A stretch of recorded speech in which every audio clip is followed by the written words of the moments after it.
Hello students. आज मैं 10th का पहला अध्याय स्टार्ट कर रहा हूँ। 10th क्लास का पहला अध्याय एमपी बोर्ड में रासायनिक अभिक्रियाएं एवं समीकरण। ये अध्याय केमिस्ट्री का है, केमिस्ट्री से मिलता जुलता है, यानी केमिस्ट्री का ही अध्याय होता है। क्योंकि आपकी जो विज्ञान विषय 10वीं की है वह 3 भाग में डिवाइड की गई है। 3 भागों में पहला भाग है केमिस्ट्री का, फिर फिजिक्स दी गई है और अंत में बायोलॉजी के अध्याय दिए गए। तीनों भागों में डिवाइड होती है। तो पहला अध्याय जो आपका आता है 10th क्लास में वह आता है रासायनिक अभिक्रियाएं एवं समीकरण। तो रासायनिक अभिक्रियाओं में सबसे पहले मैं बता दूं, रासायनिक अभिक्रियाएं क्या होती हैं। दो या दो से अधिक यौगिक आपस में क्रिया करके किसी नए उत्पाद का निर्माण करती हैं, वह कहलाती हैं, ऐसी अभिक्रियाएं रासायनिक अभिक्रियाएं कहलाती हैं। जैसे हम कहते हैं कि कोई दो या दो से अधिक यौगिक है, मान लो ए और बी एक यौगिक है और इससे कोई अभिक्रिया हुई और सी और डी उत्पाद तैयार हो गए। मैं बता दूं आपको कि सबसे पहले जो पदार्थ क्रिया में भाग लेते हैं या जो यौगिक क्रिया में भाग लेंगे वह कहलाते हैं अभिकारक। क्या कहलाते हैं? अभिकारक। अभिकारक की एक परिभाषा सुन लें कि जिन यौगिकों को क्रिया के रूप में भाग लिए जाते हैं या ऐसे पदार्थ जो अभिकारक के रूप में क्या होंगे, जो क्रिया में भाग लेते हैं, यानी क्रिया करने में भाग लेने वाले पदार्थ या यौगिक कहलाते हैं आपके अभिकारक। क्या कहलाते हैं? अभिकारक कहलाते हैं। और रासायनिक अभिक्रिया के फलस्वरूप बने हुए यौगिक या पदार्थ वो कहलाते हैं प्रोडक्ट या उत्पाद। इनको अभिकारक भी कहते हैं और एक नाम इसका है क्रियाकारक, यानी क्रिया में भाग लेने वाले पदार्थ। और क्रिया में भाग लेने के फलस्वरूप जो बनने वाले पदार्थ होंगे वो उत्पाद कहलाते हैं। क्या कहलाते हैं?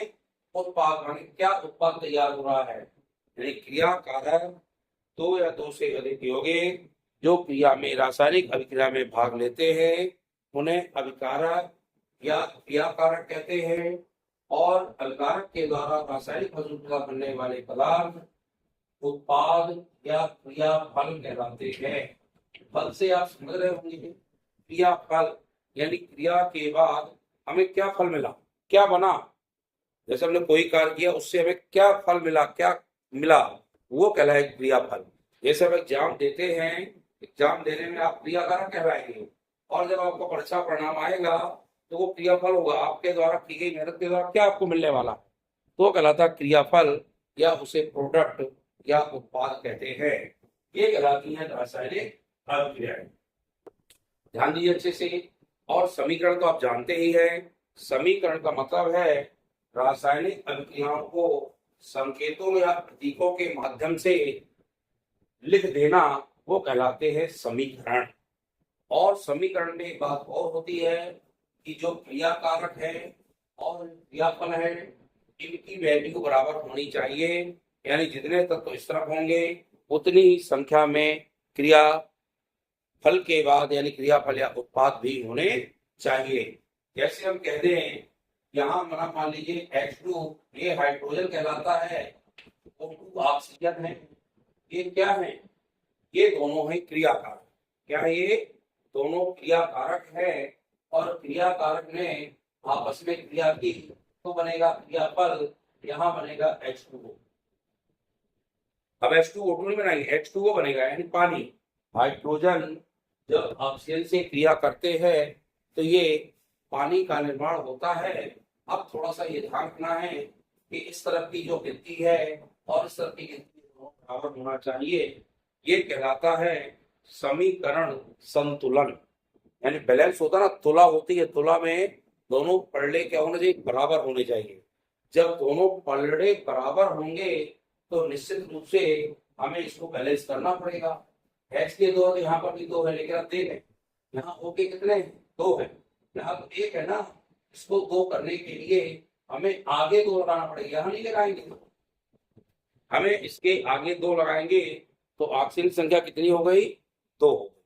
जब ऑक्सीजन की संख्या 2 हो गई, अब हाइड्रोजन थोड़ी देख लें। 2 दूनी 4, जब 2 दूनी 4 है तो हाइड्रोजन के आगे हमें 2 लगाना पड़ेगा। अब देखिए दोनों तरफ की जो गिनती है तत्वों की वो बराबर हो गई। हाइड्रोजन के 2 दूनी 4 यहाँ भी हो गए और 2 दूनी 4 वहां भी हो गए। ऑक्सीजन के 2 यहाँ पर हैं तो क्रियाकारक में भी 2 हैं। क्रियाकारक क्या कहलाया? क्रियाफल क्या कहलाया? क्रियाकारक कहलाए हाइड्रोजन और ऑक्सीजन, और क्रियाफल हमारे कहलाए क्या कहलाए? पानी, जो हमारा ये मिला हुआ है। अब इन अभिक्रियाओं को थोड़ा सा हमें देखना है। ये अभिक्रियाएं जब होती हैं इनमें क्या अपचयन होता है, क्या उपचयन है, उसको भी समझना है। अपचयन अभिक्रिया कहलाती है और एक कहलाती है उपचयन अभिक्रिया। अपचयन और उपचयन, तो पहले अपन उपचयन देख लें। जब किसी पदार्थ में ऑक्सीजन का संयोग होता है तो उस पदार्थ का उपचयन होता है। जब ऑक्सीजन का संयोग होगा तो क्या होगा? उपचयन होगा।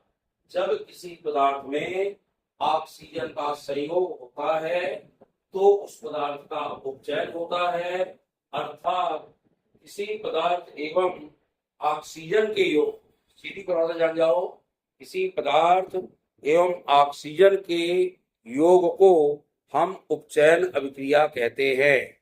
किसी पदार्थ पदार्थ का मतलब ये है, पदार्थ में तत्व या यौगिक कुछ भी हो सकता है। पदार्थ मतलब क्या है?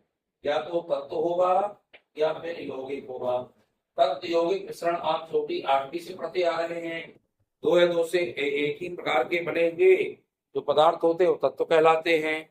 2 या 2 से अधिक निश्चित अनुपात में कोई पदार्थ बनते हैं वो यौगिक कहलाते हैं। 2 या 2 से अधिक पदार्थों की क्रिया आपस में होती है लेकिन वो अनिश्चित अनुपात में होते हैं, वो मिश्रण होते हैं। जब किसी पदार्थ एवं ऑक्सीजन का योग होता है वह अभिक्रिया कहलाती है उपचयन अभिक्रिया। क्या कहलाती है? उपचयन अभिक्रिया। इसमें उदाहरण लिखेंगे, उदाहरण के रूप में लिखें। कॉपर है, सीयू की क्रिया मान लो हमने कराई इससे कराई, सीयू की क्रिया CO2 से कराई तो इससे बनेगा CuO, यानी बनेगा क्या बनेगा? क्या बना? CuO बनेगा। तो ये CU की ऑक्सीजन से क्रिया करेंगे CuO बनेगा। अब यहाँ से इनके 2 है तो यहाँ पर भी 2 लगाना पड़ेगा और यहाँ पर भी 2 लगाना पड़ेगा। अभी ऑक्सीजन क्या है ना अपन, हमने क्या बताया? जब किसी पदार्थ की क्रिया ऑक्सीजन से कराते हैं तो हमने पदार्थ का मतलब तत्व ले लिया। कॉपर क्या है? तत्व।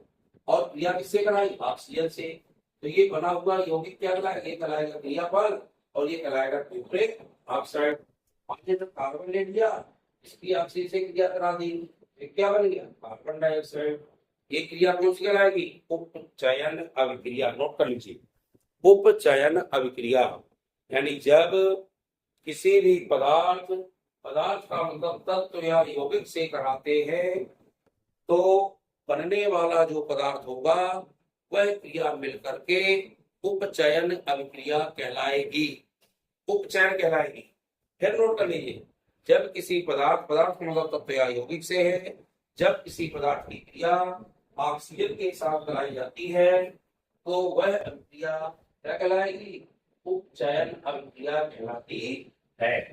तो ये उपचयन हो गया। अब मैं बता दूं आपको अपचयन। तो क्रिया पढ़ना, उपचयन क्रिया और अपचयन क्रिया। अब जब किसी पदार्थ से ऑक्सीजन का ह्रास होता है, ह्रास माने कमी, या ऑक्सीजन हटता है। जब किसी पदार्थ से ऑक्सीजन का ह्रास या कमी होती है तो वह अभिक्रिया अपचयन अभिक्रिया कहलाती है। यानी किसी भी पदार्थ उस पदार्थ का अपचयन हो जाता है, यानी ऑक्सीजन का ह्रास हो जाता है। ह्रास माने हट जाता है या कमी हो जाती है। इसके उदाहरण के रूप में देखें, अपचयन का मतलब क्या है? अपचयन करना है। मान लो हमने यहाँ लिया ZNO। अब इसका चूंकि सी से क्रिया होना है वो क्या कार्बन कहलाता है? ZnO क्या कहलाता है? ZnO कहलाएगा जिंक ऑक्साइड। नोट करिए इसको, जिंक ऑक्साइड। Zn का बैलेंस भी यहाँ 2+ का होता है और ऑक्सीजन का जो माइनस का होता है, ये दोनों मिलकर के जिंक ऑक्साइड का निर्माण करते हैं। जब जिंक ऑक्साइड की क्रिया कोक के साथ कराते हैं तो CO का O का क्या होगा? ऑक्सीजन का ह्रास होगा। यहाँ क्या बनेगा? Zn जिंक बनेगा और CO बनेगा, यानी O का यहाँ ह्रास हो रहा है। तो फिर सुन लीजिए, जब किसी यौगिक में या जब किसी पदार्थ में ऑक्सीजन का ह्रास होता है तो इस अभिक्रिया को अपचयन अभिक्रिया कहते हैं। क्या कहते हैं? अपचयन। ये ध्यान रखिएगा। मान लो हमने CO को क्यूप्रिक ऑक्साइड है, इसकी क्रिया हमने हाइड्रोजन से करा दी, ये Cu बनेगा और H2O बनेगा। ये O का ह्रास हो गया, यानी O का यहाँ पर भी ह्रास हो रहा है। Cu कहलाएगा कॉपर। कॉपर एक धातु बन गई, तत्व बन गया और वहां पर ऑक्सीजन का ह्रास हो गया। इस प्रकार से यह क्रिया कहलाएगी अपचयन। दो क्रिया बताइए। सुन लीजिए, उपचयन जब किसी पदार्थ का मतलब तत्व एवं यौगिक से है, जब किसी पदार्थ की ऑक्सीजन के साथ क्रिया कराई जाती है तो वह अभिक्रिया उपचयन अभिक्रिया कहलाती है। क्या कहलाती है? उपचयन।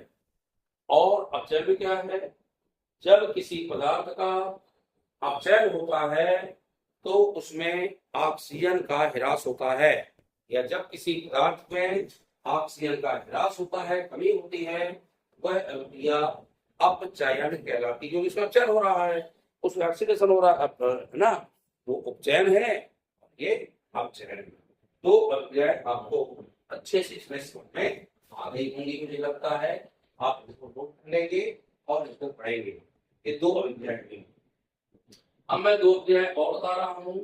एक बता रहा हूं ऊष्माक्षेपी, बहुत अधिक परीक्षाओं में, और एक बता रहा है ऊष्मा शोषी। नाम से ही है ऊष्मा का अवशोषण और ऊष्मा का उत्सर्जन, बस सीधी बात। क्षेपी माने उत्सर्जन और शोषी माने अवशोषण। तो ऐसी रासायनिक अभिक्रियाएं जिनमें उत्पाद के साथ ऊष्मा भी निकलती है, उत्सर्जन होता ना, ऊष्मा भी निकलती है। सुनिए, ऐसी अभिक्रियाएं जिनमें अभिक्रिया रासायनिक अभिक्रिया में उत्पादों के साथ ऊष्मा निकलती है, उसे ऊष्माक्षेपी अभिक्रिया कहते हैं। या ऊष्मा उत्सर्जित लिख देना।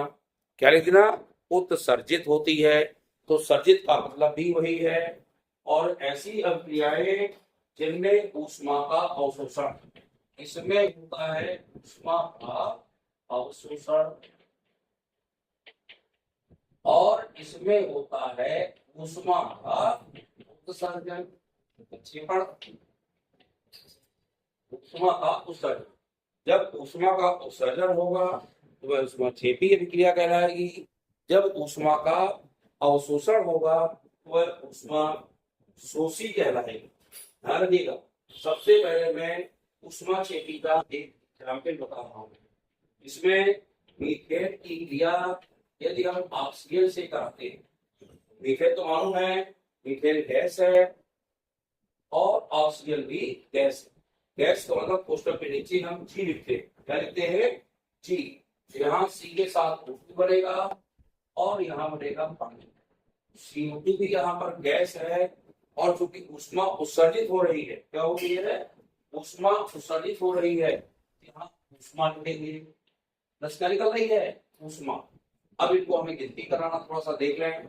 ऑक्सीजन कुछ तब कितने हैं? 3 है ना, 3 हो गए, 2 3 है, 3 तो बैलेंस होगा ना, तो 2 है लगा दो। 2 इसके 4 हो गए ना, यहाँ कितना लगाएंगे? 2 दूनी 4। हाइड्रोजन है 4 है तो 2 दूनी 4 हाइड्रोजन हो गए। कार्बन 1 है तो यहाँ पर भी कार्बन 1 हो गया। फिर सुन लीजिए, ऐसी अभिक्रिया जिसमें उत्पाद के साथ ऊष्मा उत्सर्जित होती है उसे हम ऊष्माक्षेपी अभिक्रिया कहते हैं। और ऐसी अभिक्रियाएं जिनमें ऊष्मा का अवशोषण होता है वह ऊष्मा शोषी कहलाती है। इसका एग्जाम्पल देख लें, यदि हमने यहाँ लिख दिया लेड नाइट्रेट PbNO3 का मोमेंट वाइज, ये कहलाता है लेड का नाइट्रेट। अब इसमें हमें ऊष्मा देना है, ऊष्मा प्रदान करना है, यानी ऊष्मा का क्या होगा इसमें अवशोषण लेगा, यानी यह ऊष्मा को अवशोषित करेगा यानी लेगा।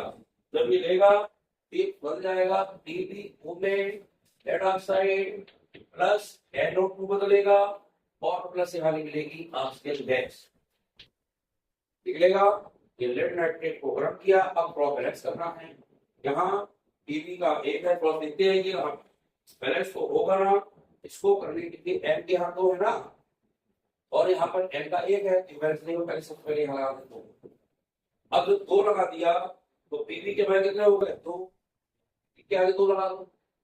अब ऑक्सीजन के लिए कितने हो गए, नाइट्रोजन यहाँ 2 तो ये लगे हैं, n देखो नाइट्रोजन 2 लगे ना, 2 का गुणा 2 नहीं 4 लगा दो नाइट्रोजन में, लगा दिया। अब ऑक्सीजन के लो, ऑक्सीजन की 4 दूनी 8, 8 2 10, 10 2 12 है, यहाँ भी दिए 3 दूनी 6 और 6 दूनी 12, यानी 12 इसमें और 12 उसमें पूरे हमारे हो गए। और ये सब ये भी गैस बनेगी, ये गैस है लेकिन ये सॉलिड है, सॉलिड में ठोस, सॉलिड मिक्स होगा है ठोस, और लेड नाइट्रेट भी ठोस होता है। अब इसको लिख भी दो चाहे ना भी लिखो तो भी चलेगा। इस तरह से हमें इसमें लिख करके गैस आना है। ये ऊष्मा क्षेपी है। क्षेपी की परिभाषा, जब किसी रासायनिक अभिक्रिया में ऑक्सीजन का उत्सर्जन होता है यानी ऊष्मा का उत्सर्जन होता है, जो ऊष्मा उत्सर्जित होगी ऊष्मा क्षेपी कहलाएगी। और ऐसी अभिक्रिया जिसमें ऊष्मा का अवशोषण होता है वह ऊष्मा शोषी अभिक्रियाएं कहलाती हैं। ये दोनों अभिक्रियाएं आपको अच्छे समझना है, अपचयन और उपचयन, और इसके बाद ऊष्मा क्षेपी और ऊष्मा शोषी। मैं अगला वीडियो के साथ इसी के आगे बढ़ूंगा और आगे दूसरी क्रिया बताऊंगा। ये आपको ध्यान रखना है, इन क्रियाओं को अच्छे से पढ़ना है और नोट करना है। अभी से आप 10वीं की पहले अध्याय से तैयारी कर देंगे, एक अध्याय में आपको 4-6 दिन में बहुत जल्द तैयार करा दूंगा। इस तरह से वीडियो को लाइक शेयर करें, चैनल को हमारे सब्सक्राइब कीजिए। धन्यवाद।